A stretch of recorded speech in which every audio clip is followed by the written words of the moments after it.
कोई फ़र्क नहीं पड़ता, क्योंकि जीवन तो सिर्फ गुज़रान मात्र है, सिर्फ गुज़ारा करने लायक उतना एक प्रयास, एक प्रयत्न करके।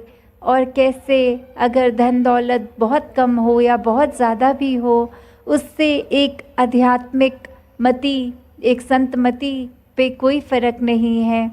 वो तो अपने हर दिन के क्रिया उसी तरह करते हैं कि ये जब आँख खुली, इस परमात्मा को सोचना पहली चीज़, और आँख बंद होने पर भी ये परमात्मा की सोच। इस तरह से अपने मन में परमात्मा बसाकर फिर कोई भी कार्य ये गलत नहीं होता, क्योंकि इस परमात्मा ने हम चाहे कहीं भी जन्मे हों तो एक यही बात रखी है कि जो आँखें हैं वो भारतवर्ष में कोई भी रहता है उसका भी आँख तो सिर्फ एक नज़र के लिए है, देखने के लिए है, कान सुनने के लिए है, जीभा स्वाद के लिए है।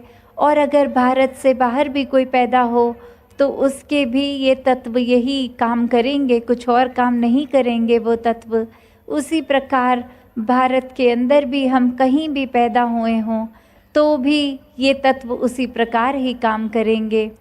तो बात वही कि जब हर एक में इस परमात्मा ने एक जैसे गुण लगा के वो तत्व दिए, तो फिर एक नफ़रत ही क्यों, हर एक को एक जैसा ही परमात्मा ने बनाया है।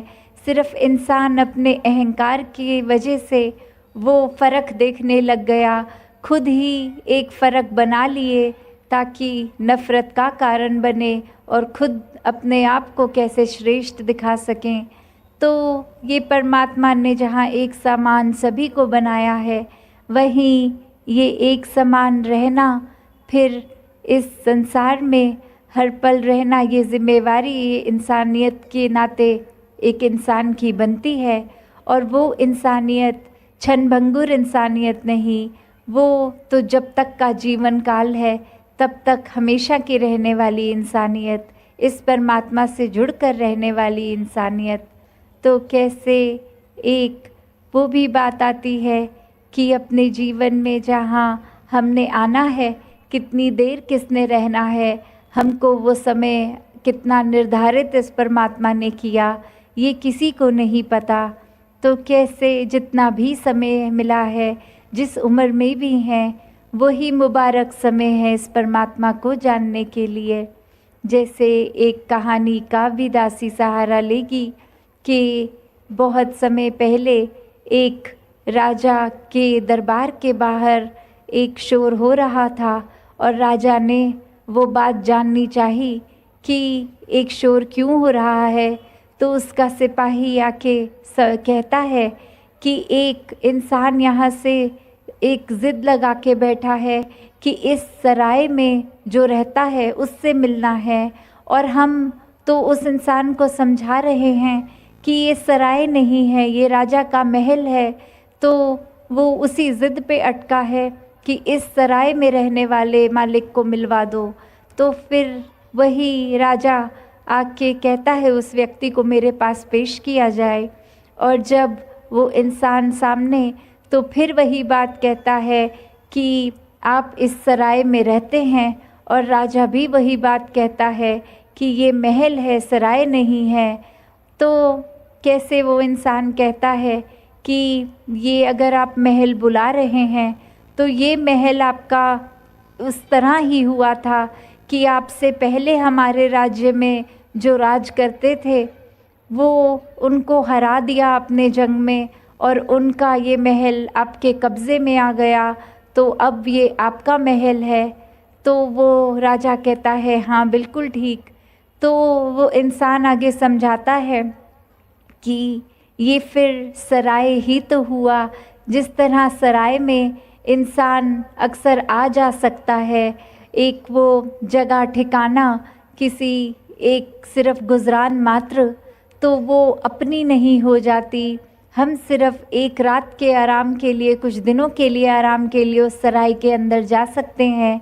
उसी प्रकार ये आपकी जिसको आप महल बुला रहे हैं वो एक सराय ही तो हुई, ये जीवन ने कब ख़त्म हो जाना है, इस महल ने आपके साथ इस जीवन तक ही रहना है, या फिर अगर कोई इस जीवन के बीच में फिर कोई युद्ध हो जाता है और कोई और राजा यहाँ रहेगा, तो उस जीवन काल में भी ये गारंटी नहीं, ये पक्का नहीं कि आप इसी महल में रहते रहेंगे।